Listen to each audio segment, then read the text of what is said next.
The metal drawer slammed shut with a hollow clang. Sheriff Sheila's manicured fingers slid across the cold steel surface as she smiled at me from across the interrogation table. My own hands trembled in my lap, cuffed and chafed raw. The basement of the county sheriff's station smelled of bleach and fear. "So tell me again, Mr. Mechanical Genius, how exactly did you end up with my house keys?" She leaned forward, her badge catching the harsh fluorescent light. "Because breaking into a law enforcement officer's home carries serious consequences in this county." Sweat rolled down my temple as the gravity of my situation crashed over me. 24 hours earlier, I had been standing in my workshop, where 3 generations of my family had earned an honest living. Now I sat in an interrogation room, facing a corrupt sheriff who had systematically dismantled everything I loved. "I took your keys for safety reasons," I replied, my voice steadier than I expected. "Just like you took my grandfather's tools."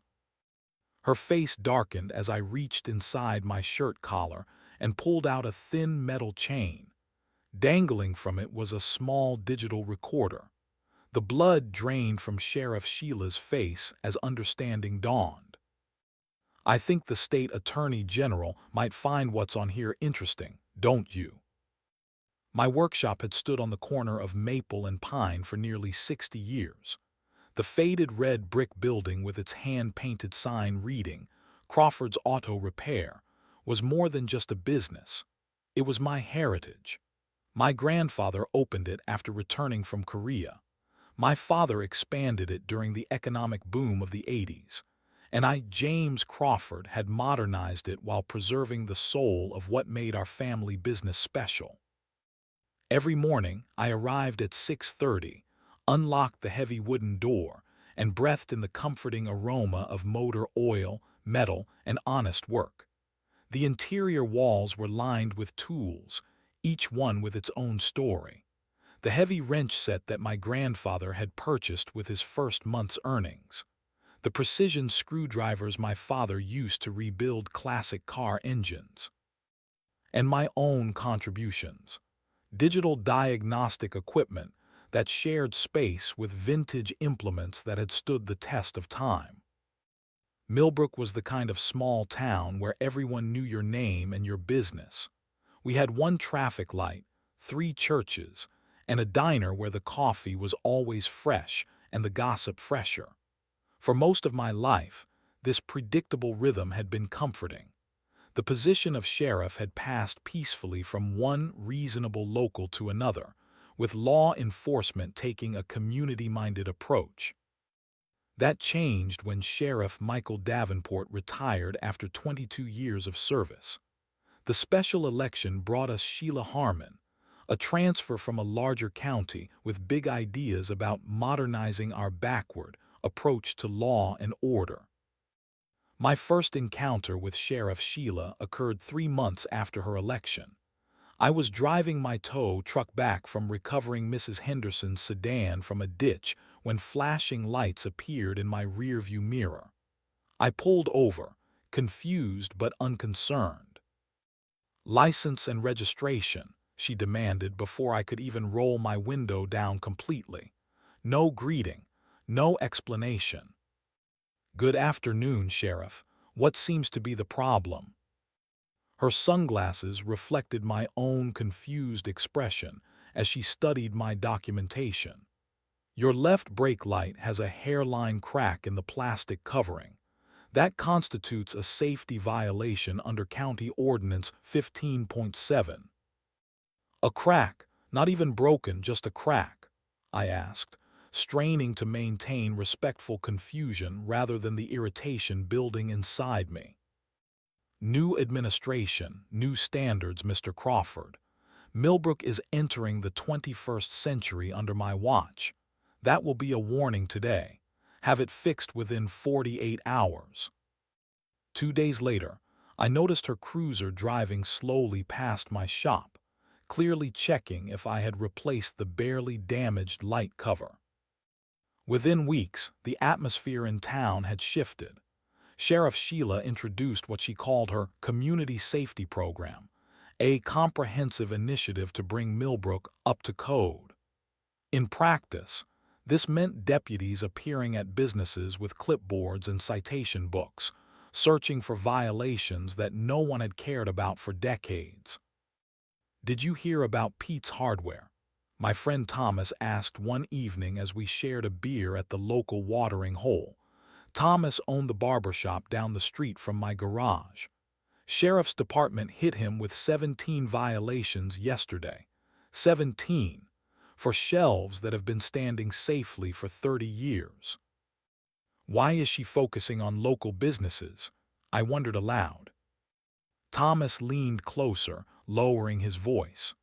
Word is, she's particularly interested in workshops, garages, and places with equipment. Johnson's Lumber got inspected yesterday. The Wilson's Farm Equipment Store is expecting them tomorrow. A cold knot formed in my stomach. You think I am next? James. Thomas's expression grew serious. I have heard from my cousin who works dispatch. They have already scheduled what they are calling a safety raid for your place. She has been asking specifically about your vintage tools and equipment. The beer turned bitter in my mouth as I contemplated what this could mean for my family legacy. The tools hanging on my walls were more than implements. They were my history, my inheritance, and my future. Whatever you do, Thomas warned, do not give her a reason. She is looking for confrontation. These raids, they are not random. She has plans for what she finds. The morning of the raid dawned crisp and clear. I had arrived earlier than usual, determined to ensure everything in my workshop was immaculate. Every tool hung in its designated place on the pegboard walls. Every surface gleamed from an intense cleaning. Every safety measure exceeded requirements. The bell above my door jingled at precisely 9:33. Sheriff Sheila entered first, flanked by 2 deputies.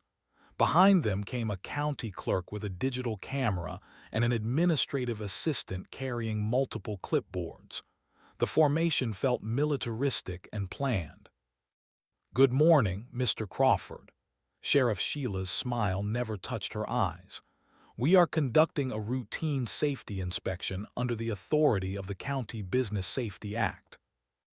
I was not aware of any scheduled inspection, I replied carefully, wiping my hands on a shop rag. These inspections are deliberately unannounced to ensure compliance is maintained at all times, not just when businesses expect oversight. Her voice carried the rehearsed quality of someone who had delivered this speech many times before. The next 2 hours unfolded like a choreographed performance. The deputies spread throughout my workshop, making notes, taking photographs, and placing small numbered markers beside equipment they deemed problematic. Sheriff Sheila personally examined my toolboxes, running her fingers across the precision instruments with an interest that seemed more covetous than professional. This socket set appears to be stored without proper shock protection, she declared, pointing to my grandfather's chrome Craftsman set displayed in its original wooden case. That set has been stored exactly like that for 50 years without incident, I explained. The wooden case is period appropriate and part of its historical value. She made a note without looking up. Historical value does not supersede current safety regulations. This pattern repeated with maddening regularity. My hydraulic lift was deemed insufficiently documented, despite having passed inspection just months earlier. The traditional wooden tool chests that had been my father's pride were flagged for inadequate labeling of contents. My soldering station was improperly ventilated, despite the industrial-grade system I had installed the previous year. When they reached the back wall, where 3 generations of Crawford family heirloom tools hung on displays, Sheriff Sheila paused longer than necessary. These were not merely tools but artifacts of my family history. hand-forged wrenches from the 1940s, precision German screwdrivers my grandfather had brought back from overseas, and the custom-made ratchet set that had built the first engines in this very shop. "These implement displays constitute a falling hazard," she announced, pointing to the securely mounted shadow boards where each tool had its silhouetted place. "Those mounts are reinforced with half-inch steel brackets," I protested, my professional calm beginning to crack. "They could hold 10 times the weight they are supporting." Sheriff Sheila removed her sunglasses, meeting my eyes directly for the first time. "Mr. Crawford, are you attempting to obstruct a safety inspection by contradicting the assessment of trained county officials?" My throat tightened. The warning in her tone was unmistakable. "No, ma'am, I am simply providing relevant information." "Noted." She turned to her deputy. "Mark items 27 through 53 for immediate confiscation under Safety Ordinance 15.12.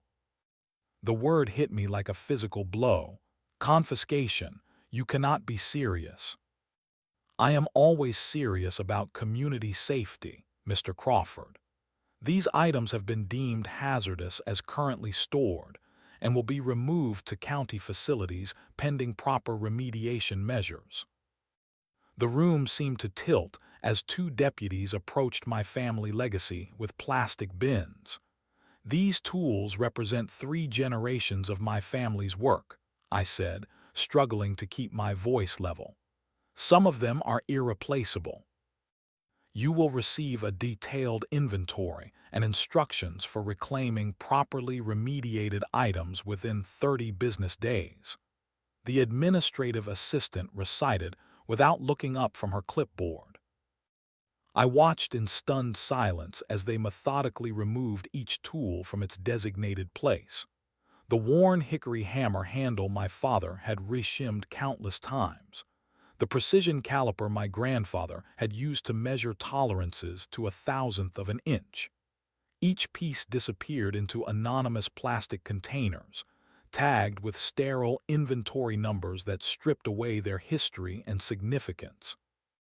When they reached my grandfather's custom wrench set, tools he had specially commissioned with our family name stamped into the steel, something inside me threatened to break. Sheriff Sheila personally supervised this portion, directing the deputy to handle these items with particular care. The glint in her eye as she examined the craftsmanship betrayed an appreciation that went beyond official interest. "These will require special assessment," she remarked, closing the leather case that had protected them for decades. 3 hours after they arrived, the procession departed. My workshop, once warm with history and purpose, now displayed gaping holes where generations of craftsmanship had hung. The deputies loaded the last container into the sheriff's department SUV, and Sheriff Sheila approached me with a clipboard. "Sign here acknowledging receipt of the preliminary violation report. A comprehensive assessment will follow within 5 business days." My signature felt like surrender.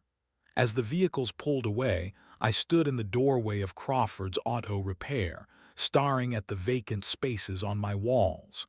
Without those tools, without that history surrounding me, the workshop felt like nothing more than an empty shell. That evening, for the first time in 20 years of business, I closed early. I could not bear to work in a space that had been so thoroughly violated. The numbness of violation gave way to determination by morning. If Sheriff Sheila thought I would simply accept this raid as inevitable bureaucracy, she had severely misjudged the Crawford family resilience. My grandfather had not built this business by backing down from challenges, and neither would I. My first step was reaching out to others affected by these safety raids. Thomas connected me with Pete from the hardware store, who connected me with Johnson from the lumber yard. Within days, I had spoken with 8 business owners, each with remarkably similar experiences. They took my antique measuring scales, Pete told me over coffee at Millbrook Diner. Fourth-generation tools, said they were uncertified weighing implements that posed a consumer protection concern. Johnson's story paralleled mine. My father's hand planes, entire collection, claimed they were stored in a manner that created projectile potential during seismic events. In Millbrook, we haven't had an earthquake since 1879. A pattern emerged from these conversations. The confiscations always targeted vintage equipment, heritage tools, and items with collector value rather than genuinely hazardous materials. The safety violations cited were consistently minor or subjective, and most tellingly, despite promises of reclamation procedures, no one had successfully retrieved their property. My investigation took an unexpected turn when Ellie Morgan, who worked part-time in the county clerk's office, slipped me a printout of the upcoming county auction schedule. "I noticed something strange when filing the safety inspection reports," she whispered, glancing nervously around the diner. "Every major confiscation is followed by a specialized auction exactly 45 days later." The document confirmed her suspicion. A county surplus tools and equipment auction was scheduled for exactly 45 days after my inspection. Similar auctions had followed each major business raid. "Who attends these auctions?" I asked. "That is the other thing." Ellie's voice dropped even lower. "Sheriff Sheila's brother-in-law, Mark Dennison, is at every single one, and he always leaves with full trucks." This revelation demanded verification. The county auction records were public information, available at the records office. The next morning, I requested all auction sales data for the past 6 months. The clerk seemed uncomfortable with my request but could not legally deny it. The documents painted a damning picture. Mark Dennison had purchased over 80% of all items confiscated in safety raids, at prices averaging less than 20 cents on the dollar of their market value. The Crawford family wrench set alone, conservatively worth several $1,000s, was pre-listed with a starting bid of $150. Attempts to address these concerns through official channels proved futile. The county commissioner's office directed me back to the sheriff's department for all safety-related inquiries. My letter to the mayor received a form response about supporting modernized safety initiatives. Even my inquiry to the State Business Bureau was answered with bureaucratic deflection. The breaking point came 3 weeks after the raid. I was mindlessly scrolling through an online marketplace when a listing stopped my breath mid-inhale. There, professionally photographed against black velvet, lay my grandfather's custom wrench set. The description read, "Rare vintage Crawford custom tools, museum-quality collector's set, one of a kind." The price, $4,750. The contact information led to Dennison's Vintage Tool Emporium, a business that, according to its online profile, specialized in rare and collector mechanical implements. A business that had been established exactly 2 months after Sheriff Sheila took office. My hands shook as I examined the photographs. These were unquestionably my family's tools. I could see the small nick on the third wrench from where my father had dropped it while working on a Chevy engine in 1982. I could make out the worn area on the handle where my grandfather's thumb had polished the steel through decades of use. The business address listed for Dennison's Emporium was a house on the affluent north side of the county, Sheriff Sheila's address. In that moment, something fundamental shifted inside me. This was not merely bureaucratic overreach or overzealous enforcement. This was calculated theft disguised as public safety, a scheme to strip hardworking people of their valuable possessions for personal profit. The system had failed us. The proper channels had betrayed us. If justice was to be served in Millbrook, it would not come through conventional means. As my grandfather often said when faced with a particularly difficult repair, if the standard tools don't work for the job, it's time to craft your own. Confronting corruption required more than righteous anger. It demanded strategic thinking. Sheriff Sheila had used the law as a weapon against the community. To counter her, I would need information, allies, and meticulous planning. The first phase of my counteroffensive began with observation. Understanding Sheriff Sheila's patterns became my obsession. Each morning, I parked my unmarked service van, borrowed from Thomas's cousin who owned an electrical company, at strategic locations to document her movements. I recorded when she arrived at the station, typically 8:15 a.m., when she conducted her community safety walks, Monday and Thursday afternoons, and when she retreated to her two-story colonial home on Lakeview Drive, usually by 7:30 p.m., except Wednesdays when she attended county budget meetings. More important than her professional schedule were her personal habits. Sheriff Sheila was a creature of routine. She dined at Riverside Bistro every Friday evening, always ordering the same Cabernet Sauvignon. She jogged precisely 3.7 miles each morning along the reservoir path, and according to casual conversation overheard at the pharmacy counter, she relied on prescription sleep aids to combat chronic insomnia, taking them promptly at 10:00 p.m. This last detail would prove crucial. While gathering intelligence, I carefully recruited allies among those victimized by Sheriff Sheila's scheme. Pete from the hardware store had extensive knowledge of locks and security systems. Rebecca Johnson, whose family lumber business had been raided in the first wave, had a daughter who worked in cybersecurity. Most valuably, I found Deputy Ellis, a principled young officer who had joined the department before Sheriff Sheila's arrival and harbored growing concerns about her methods. The evidence room procedures changed 3 months ago, Deputy Ellis confided during our clandestine meeting behind the abandoned paper mill. Confiscated items used to require dual signature documentation. Now Sheriff Sheila has exclusive access coding. Items move in and out without standard tracking. Can you access the scheduling for these movements? I asked. Not directly, but I can tell you when the sheriff handles special transfers personally, always Tuesdays after regular shifts end. These Tuesday transfers coincided perfectly with Mark Dennison's Wednesday morning listings of new inventory online. My allies and I established a secure communication network using burner phones and coded language.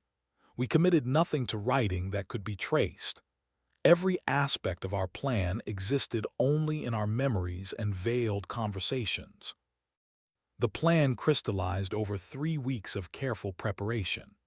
On a Tuesday night when Sheriff Sheila would be processing new confiscations, I would access her home to locate records of her operation.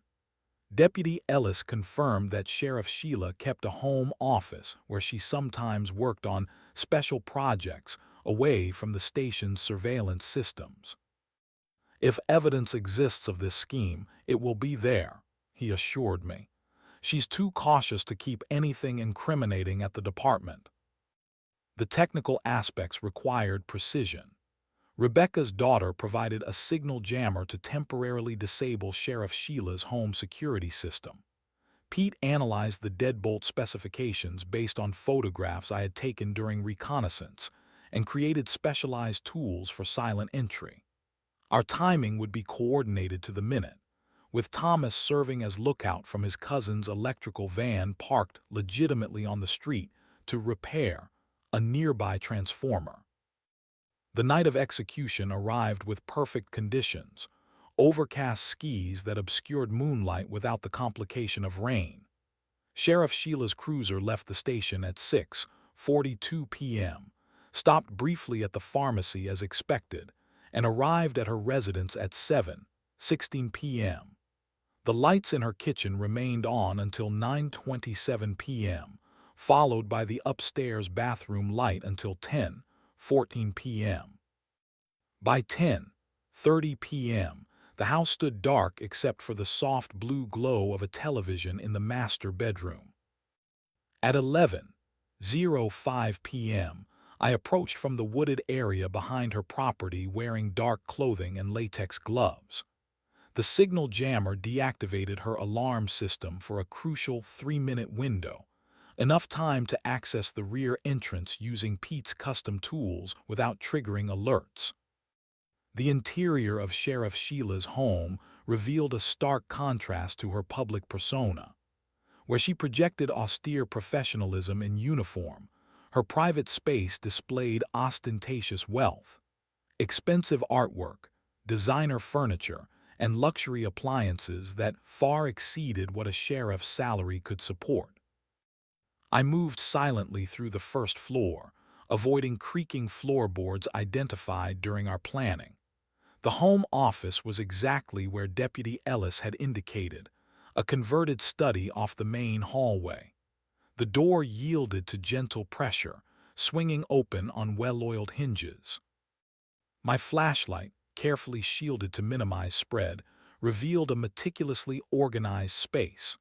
Filing cabinets lined one wall. A premium laptop sat closed on a polished desk, and behind the desk hung a large corkboard map of Millbrook, with businesses marked in various colors, red pins indicating those already raided, yellow for those scheduled, green for those apparently deemed not worth targeting. Crawford's Auto Repair had a red pin with a gold star. The filing cabinet surrendered to basic lock-picking techniques. Inside, organized by date, lay folders containing detailed inventories of every confiscation.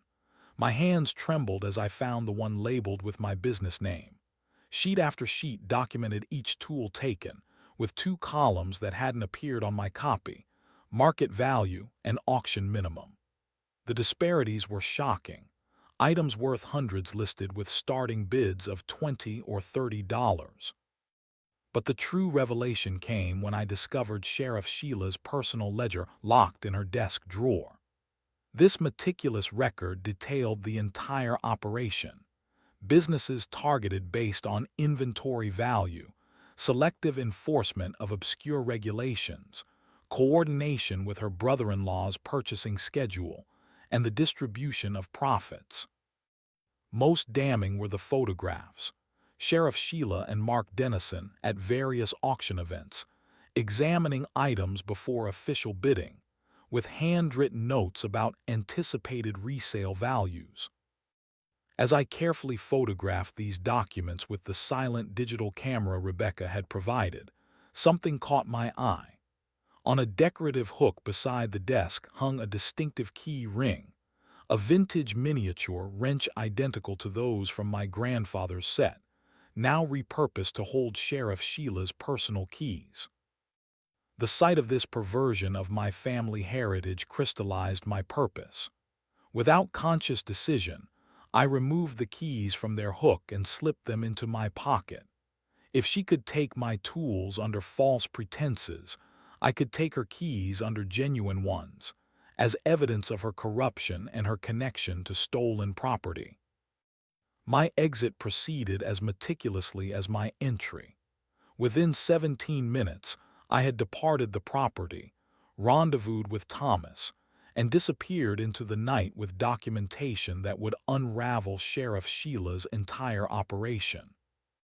What I could not have anticipated was how quickly she would discover the missing keys, or how drastically she would escalate in response. Sheriff Sheila's reaction to the midnight intrusion was swift and revealing. By dawn, deputies were conducting door-to-door inquiries throughout neighborhoods near her home. The official report cited only a suspected trespassing incident, but her personal involvement in what would normally be a routine patrol matter betrayed her panic. She knew exactly what had been compromised. Our contingency planning proved essential.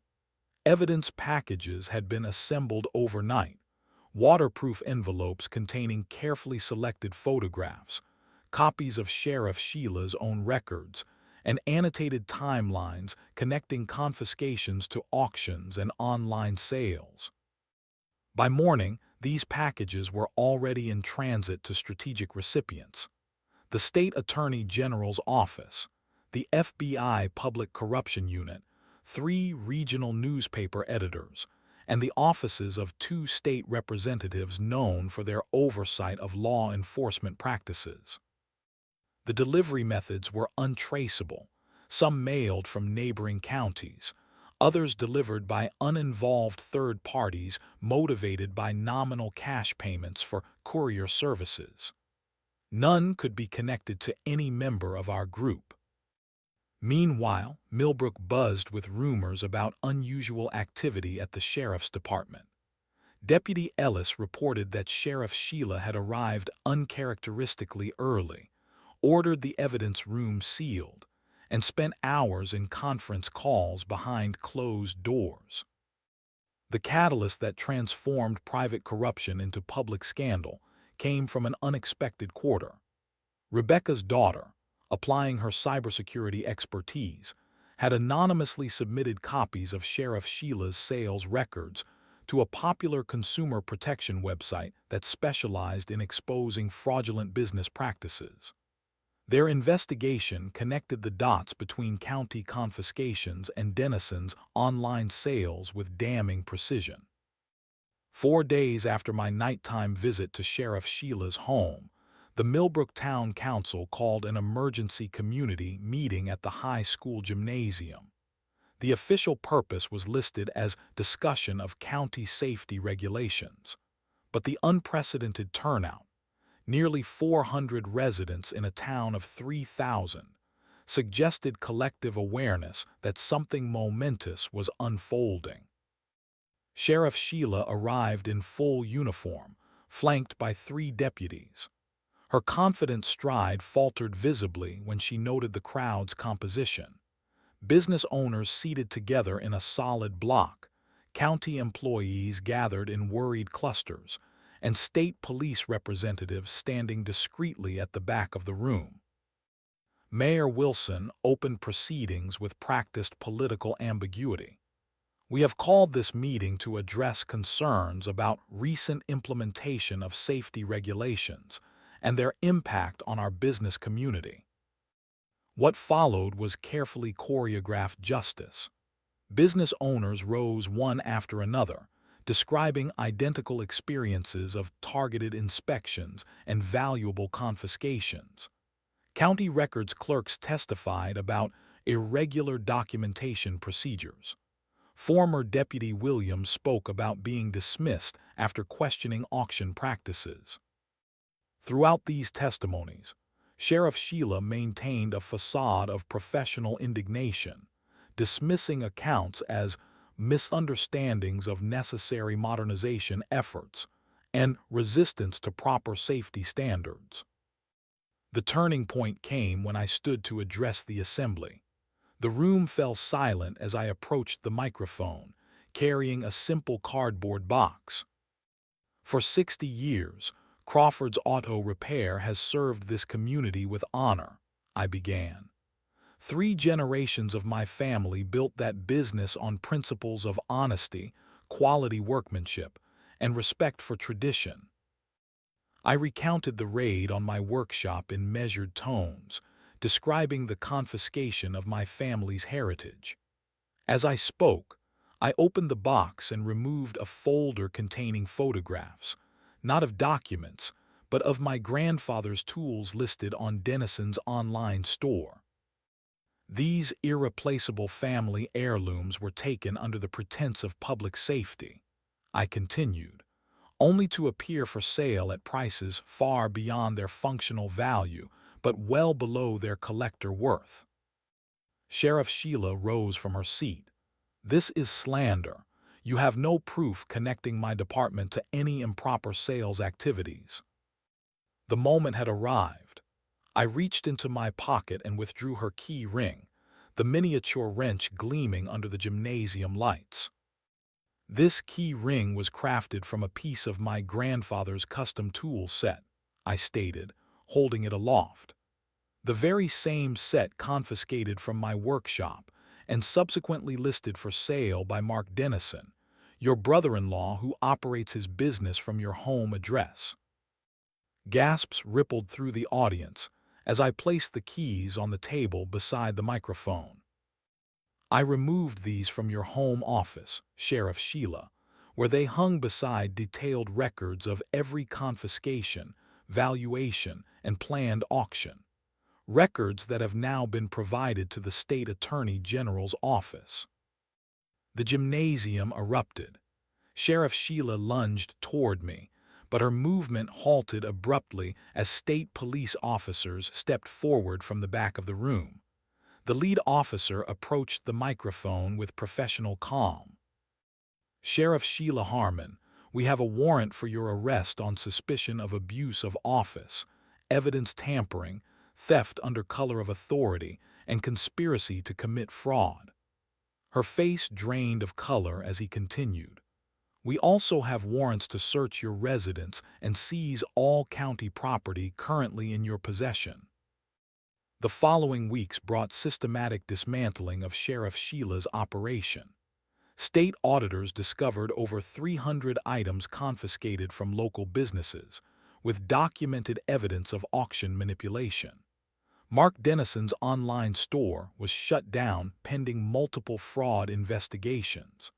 Most satisfyingly, county workers began the process of returning confiscated items to their rightful owners. 6 weeks after the community meeting, I stood in my workshop hanging my grandfather's tool set back in its rightful place. The vintage wrenches caught the afternoon light streaming through the windows, their polished surfaces once again illuminating the walls of Crawford's Auto Repair. Thomas leaned against the workbench, watching me complete this restoration of order. "How does it feel?" he asked. I stepped back, surveying the shop restored to its proper state. "Like justice," I replied. "Not perfect, not quick, but complete." Outside, a newly appointed interim sheriff drove past the shop, offering a respectful nod through the window. Inside, the rhythms of honest work resumed, metal against metal, the turning of wrenches, the legacy of generations continuing unbroken.